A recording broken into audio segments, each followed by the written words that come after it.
parole est à monsieur Éric Diard. Merci beaucoup, Monsieur le Président. Ma question s'adresse au ministre de l'Intérieur. Monsieur le ministre, après l'avoir sans cesse repoussé, Emmanuel Macron a finalement prononcé son discours sur le séparatisme le 2 octobre dernier.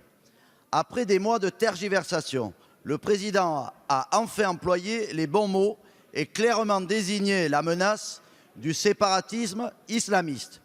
Ce discours a eu des points forts, mais laisse quelques interrogations, notamment sur le fait de laisser la formation des imams au Conseil français du culte musulman, perturbé par des divisions internes et qui a toujours des fondamentalistes en son sein.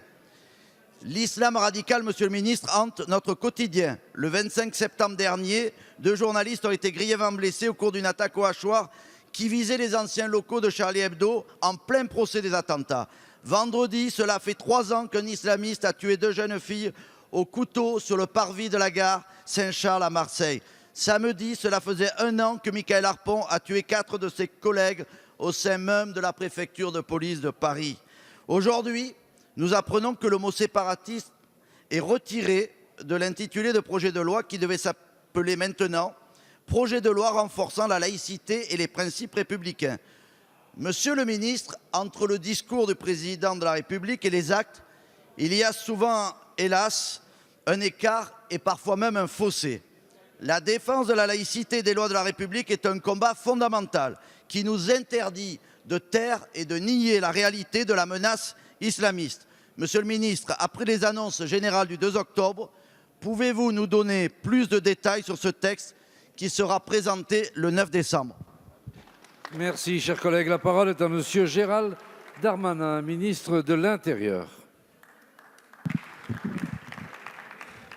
Monsieur le Président, Mesdames et Messieurs les députés, Monsieur le député Diard, je connais votre honnêteté intellectuelle et votre engagement sur cette question, notamment puisque avec votre collègue de La République En Marche, Monsieur Pouya, vous avez rendu un rapport qui a notamment permis de travailler sur le texte de loi que vous propose le gouvernement sous l'autorité de Monsieur le Premier ministre.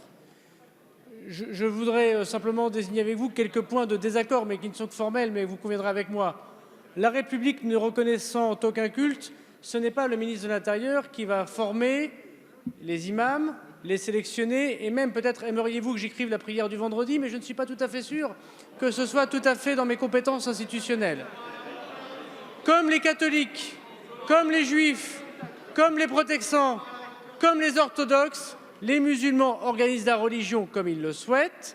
La République n'a pas à s'en mêler, à la condition stricte que cela ne touche ni l'ordre public, ni les exigences minimales de la vie en société, ni les valeurs de la République. Nous faisons confiance à nos représentants du culte musulman, comme d'autres présidents de la République, d'autres familles politiques l'ont fait avant le président de la République actuelle. Permettez-moi de souligner, monsieur le député Diard, qu'effectivement c'est un texte important sur lequel nous souhaitons le plus grand consensus républicain, même si nous devrions assumer quelques désaccords peut-être. Mais c'est un texte fort, annoncé par le président de la République, qui mettra fin, il faut bien le dire, monsieur le député, à des décennies de laisser-aller. Convenez avec moi que si dans les années 80 et 90, les gens de notre génération qui étaient en responsabilité avaient pris ces mesures, nous n'en serions pas là. Monsieur le député, vous avez la parole. Je l'entends bien, monsieur le ministre. Juste sur ce sujet, les tergiversations et le « en même temps » peuvent être des poisons pour les Français. Merci. La parole est à monsieur Christophe Euzet. Ah, monsieur le ministre, excusez-moi. Vous avez également du temps. Vous avez raison, monsieur le député. On ne peut pas faire toujours du « en même temps » sur les questions régaliennes de sécurité.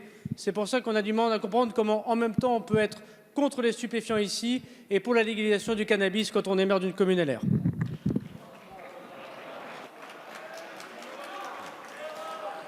La parole est, s'il vous plaît, la parole